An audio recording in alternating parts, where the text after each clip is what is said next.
For to Julian in 1984.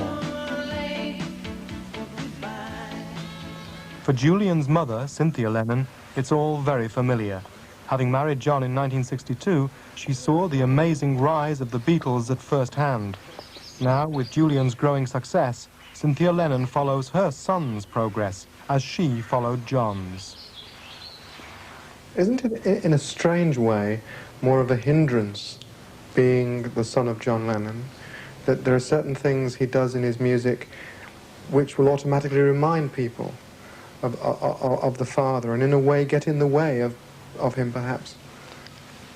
I don't see why. I mean, if Julian's got the talent and he writes good music and people accept him for what he is, not who he is, then I don't see why. But isn't that going to be terribly difficult, to be accepted for who he is? That's going to be a fight, extremely difficult, but he's had it all his life. I mean, he's had hassles all his life because of who he was, or who he is, you know, the son of. And you're different than I am. But he isn't different, he's an ordinary lad, and he's working his way up the ladder. And if he's successful, great, wonderful. If he isn't, at least he's given it a try. I mean, Julian loved his dad. And he is following in the same line as his father. But that's purely natural. It's because he is his father's son. Julian's father, John, developed his musical talents in the late 50s, particularly during his art school days. Both John and Cynthia were students here at the Liverpool College of Art. What sent me was because I loved art. And that was the sort of life I wanted. It was an exciting life. I went there quite innocently, because I'd been wearing a school uniform in the junior art school for years. And my mother was a great knitter, so I used to wear a lot of twin sets and things, you see. So I was a pretty ordinarily dressed girl at the time. And of course, when I went to art college, it was fantastic, absolutely wonderful. So although it wasn't your world, you soon began to enjoy it? I loved it. I integrated beautifully. After the first 2 years. It took about 2 years. And then you integrated with one of your fellow pupils, didn't you? What first attracted you to John? Well, I like rebels and individuals in life, you see, and John was a rebel and an individual, and very enigmatic. I just couldn't resist him. I knew there were easier men in the world. In fact, I was going out with a very easy, boring man at the time. You know, sort of almost planned marriage and building societies and saving up for marriage. But I mean, John just lifted me away from all this, and the excitement of college, of meeting individuals, new people, growing up. And John just topped it all for me. He was just the most outrageous character I'd ever come across. And I loved him for it. Who had to make the first move? Did the woman have to catch, or did he propose? Well, they say, what is it, a woman chases a man until he catches her. Well, I suppose in a way it was a similar sort of situation.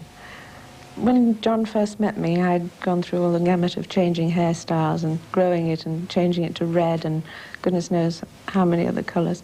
And when I met John, he influenced me because he loved French film stars. He loved the accent and the mystery of Bridget Bardot and, you know, not your down-to-earth Liverpool girl.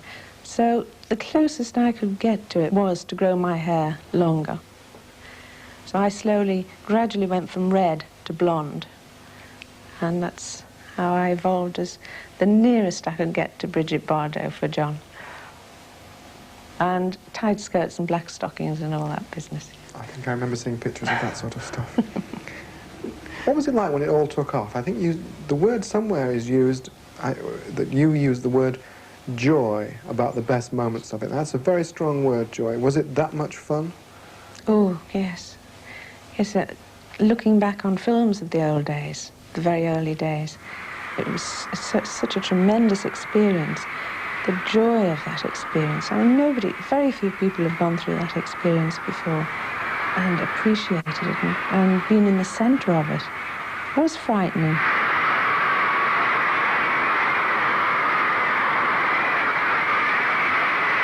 It was just overwhelming.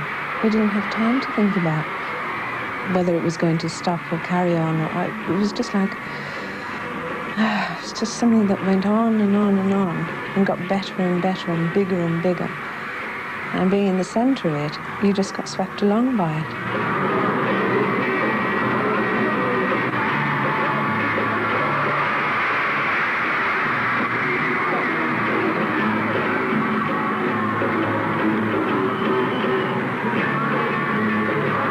Those wonderful days, the roller coaster of Beatlemania, if you had to say one thing, what was the best? I suppose, I think the first trip to America, when I was allowed to go with them, when I was always in the background and I was always protected. But to experience that, the sound, when we arrived in America, at the airport, we all thought there were screaming jets. You know, the noise as we got off the plane. There was tremendous screaming and shouting. And we thought it was another jet alongside us. And when we got out, this incredible noise of thousands and thousands of fans. It's just so hard to describe.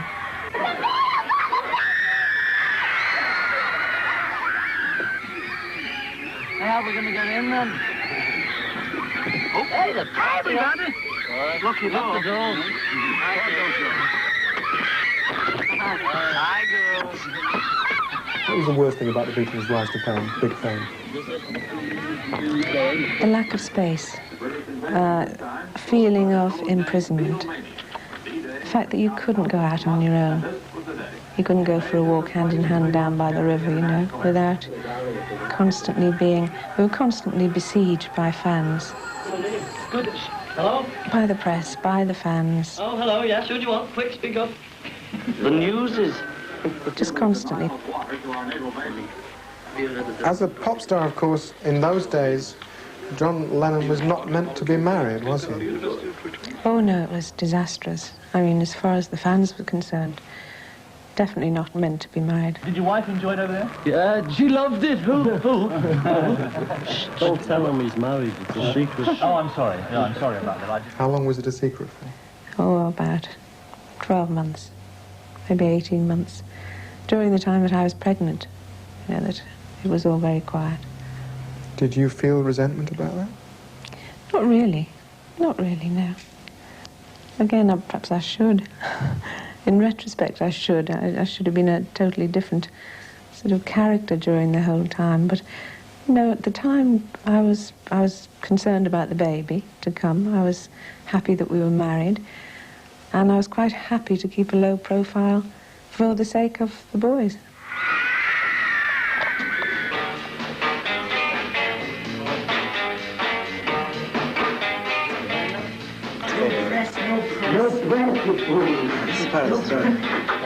Thanks. No, this is... Stand the bomb! Stand the pole! Get it, officer. Doing your duty. Did you get it? No, I'm good. And if that was what was supposed to be, and if that was what Brian thought would be the best, then I was quite happy to go along with it. Did you ever feel that you were a rival to Brian, or that Brian was a rival to you? I didn't feel a rival to Brian. Maybe on Brian's side, he felt that I was a rival to him, because he did have a great love for John. John and I were very close and very tight-knit. We had been going out together for 3 years before we were married. And we had quite a very strong understanding. Brian was there as a manager. But he was astonished that in the last... All through, you seem to have been practical and understanding and allowing, in a way that the modern age feminist would object to, that you should have fought for your rights. How would you answer that kind of person who would say that to you? Why didn't you fight for more of this and more of his time and so on and so forth? What would you say to them? I think sometimes fighting can go against you. I think you can only be yourself in these matters. You've got to be true to yourself all along. And I feel as though I've been true to myself, no matter what's happened. I could have fought, I could have battled before the divorce from John. But I knew that that wouldn't do any good, because people have their own lives to lead, their own fate. I'm a great fatalist, and John had his life to travel on, and I had my life to travel on.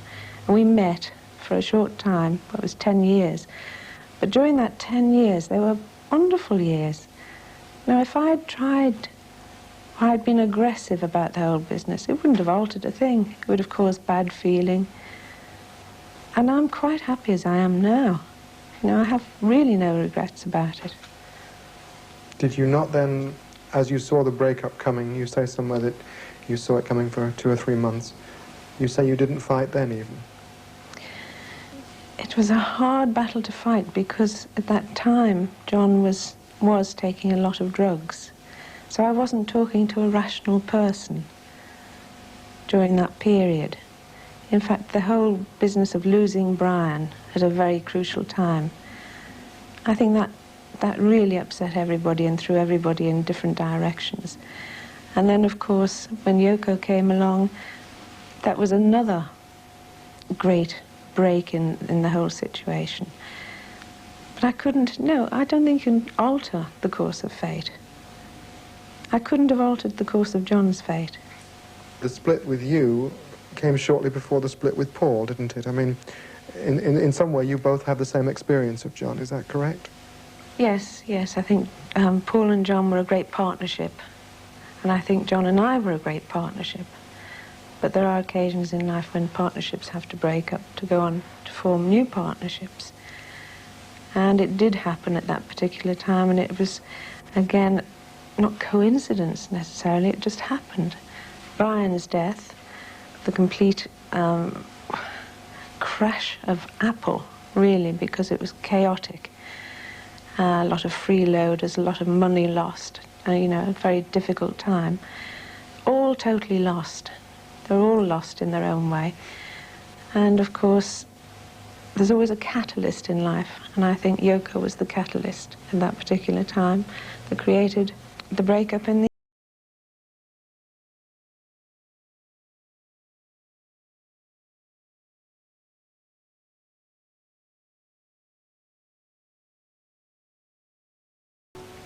Money. It says you got 100,000 divorce settlement. Most people go, phew, that's not much.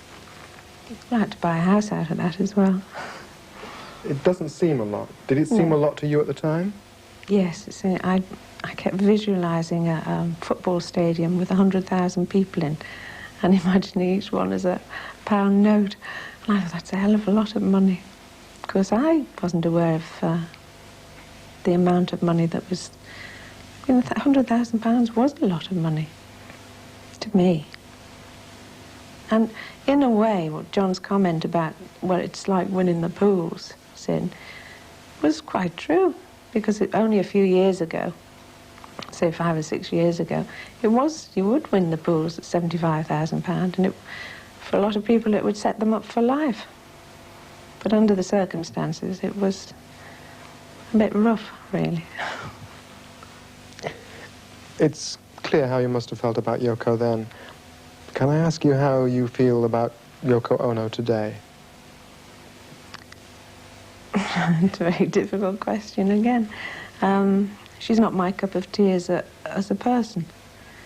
And I can only say that. I can only leave it at that. I don't want to get into any deep discussions about Yoko, but... Have you met? Yes, we met years ago. But not since they left for America. I haven't seen Yoko. It is said that the breakup, which was obviously so difficult for you, was also terribly difficult for Julian. All that attention at the centre of the world, as it were, to the age of 7, and then suddenly for him too, the divorce. It was a traumatic change for Julian. I had terrible problems with Julian for about 3 years following the divorce and the breakup. He went through tremendously difficult emotional problems. How did your life change in the 70s? Your life has... It's been up and down, hasn't it? Is that a fair word? Constantly up and down. Many highs and many lows, but never dull, that's for sure. But I married an Italian in 1970 actually, and which was a bit disastrous because it was a rebound marriage and not very successful. And you married again? Yes. And that wasn't successful? No. But you see, I wasn't the sort of girl that would mess around. You know, I had the freedom. I was a free lady, but I also had a son, and I believe in marriage and especially for the children. And of course, instead of messing around and having affairs, I got married instead, you see, much to my... But that leaves you with the figures of 3 marriages, 3 divorces now. Yes, yeah. After many turbulent years, and having moved 20 times in 20 years, Cynthia is now settled in a new home in the Lake District. Her passion for art is still with her. She works as a textile designer and artist. For Cynthia, life is quieter now. You have, although you have moved a lot in your life since the Beatle days, you remain Cynthia Lennon. Why did you keep the name? I do now, yes, because I'm not married to anyone in particular at the moment. I'm a free agent, and I feel for Julian's sake and for my sake, because Lennon was always my name. And it's been natural to me to be called Lennon, and I've always been called Cynthia Lennon, so it seems the natural thing to be. I mean, what's in a name anyway? It does seem that on occasions John was aggressive, selfish, a little cruel, and yet you never have a hard word to say about him. You always defend him. Why? Because I defend the truth, you know, and I knew the man, and I knew the truth of the man and the heart of the man during my time with him. Why should I say something that I don't believe in? He was wonderful with me for many years. I mean, it's impossible for somebody to be wonderful all the time. I sense that you never really stopped loving John, did you? No. It's very hard to ask the question, but when the shooting happened, you know, your feelings? Total devastation. I've never experienced anything like it in my life before. It's very, very hard. It was a terrible experience for myself, for Julian, for everyone who was close to John, for all his fans. It was an experience I'll never get over, because I relive it constantly, even though I wasn't there at the time, because the person that I loved for so many years, you know, went through such a horrendous death. Had the idea of a violent death occurred to you before? John was threatened, and he was terrified at the time. We were both terrified. But we didn't believe that it would ever happen. It was almost as though it was a premonition in those days that something was going to happen to him. In fact, I mean, I can't say any more about that. Well, let's end the interview with a question that's the old Desert Island Disc question. I'm sure you've been asked it before, but you got one song and no copy of the Bible or anything. What song would you take away from your life with pop music, with the Beatles, with John Lennon? Which particular track? The one that's followed me all over the years, and I think I mentioned it before, is The Long and Winding Road. Purely because it's, I mean, there are so many. I mean, it's so difficult. Song, no? I know it's a Paul song, but there are many John songs as well. But as far as I'm concerned, and how I've felt over the years, and as I've moved on, and as how life has been to me or treated me, it's always been The Long and Winding Road.